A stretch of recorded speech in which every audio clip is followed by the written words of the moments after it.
En gros, l'immunologie, c'est l'étude du système immunitaire, qui est le système de défense que chacun a, qui reconnaît le soi et le non-soi, et qui permet de nous défendre par exemple contre les infections, les bactéries, les virus.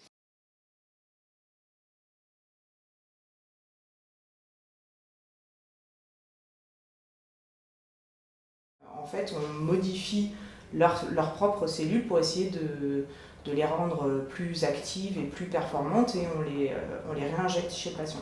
Essayer de nettoyer le corps de toutes les petites cellules cancéreuses qui peuvent rester après des traitements plus lourds, pour essayer vraiment d'empêcher les récidives et tout ça. Tu vas essayer à ta toute petite échelle de comprendre les choses, donc qui finalement, à ton échelle, enfin à l'échelle de la médecine, ne va pas impacter de manière considérable, mais tu vas apporter ta petite pierre à l'édifice qui va permettre de comprendre les maladies, de trouver des traitements et de faire avancer les choses.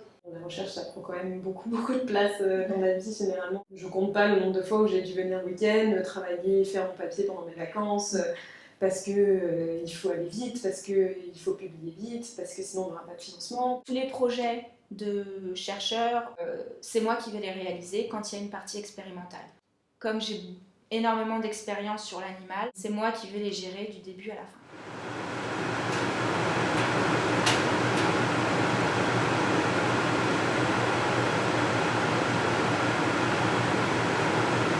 Là, on est en école doctorale, on est à 1 400 € net. À Paris, c'est pas évident.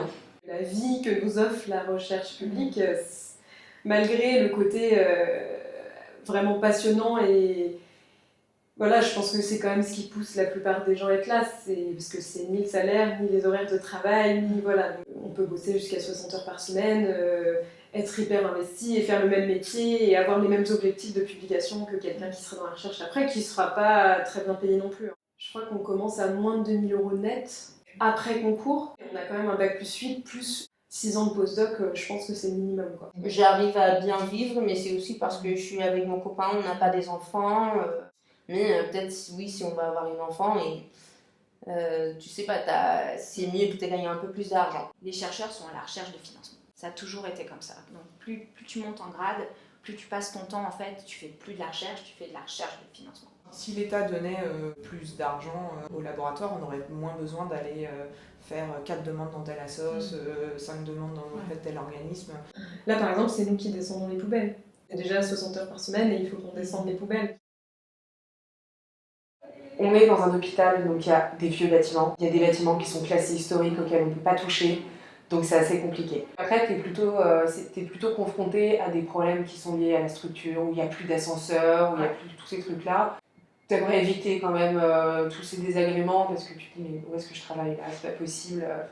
Ça fait pas rêver quoi. La première fois que je suis rentrée, je me suis dit oh mon dieu, on est à l'étage de la mort. On a des locaux hyper importants, donc nous par exemple c'est le laboratoire L2 et typiquement dans notre L2 on n'a pas d'alarme incendie, ça fait 1 an qu'on la demande et il n'y a rien qui se passe, quoi. On était arrivé à un stade, on voulait carrément nous mettre en place une sorte de système avec un tableau sur la porte d'entrée où il fallait qu'on mette un pion aimanté si on était présent dans le laboratoire, mais je veux dire, enfin, c'est complètement aberrant, c'est-à-dire qu'il faut penser à l'enlever en partant, parfois on part à 23h, enfin je veux dire, on vient de finir une manip de 7h, on n'a pas que ça à faire de penser à enlever notre pion en partant, à le remettre, machin, enfin... on devrait pas avoir à s'occuper de ce genre de choses, quoi. Il y a des incubateurs un peu comme Station F qui se mettent en place dans les instituts. En fait. Il y a des demandes de financement, des levées de fonds, etc. pour monter une boîte, en fait, et du coup on peut se faire embaucher dans ces boîtes, du coup en tant que... dans le privé.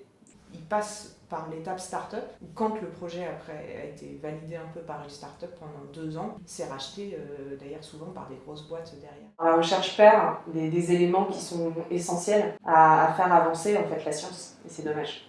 Que pour des questions financières et pour des restrictions financières, la recherche elle puisse pas aller jusqu'où elle pourrait réellement aller parce que les gens compétents existent. C'est les budgets qui n'existent plus.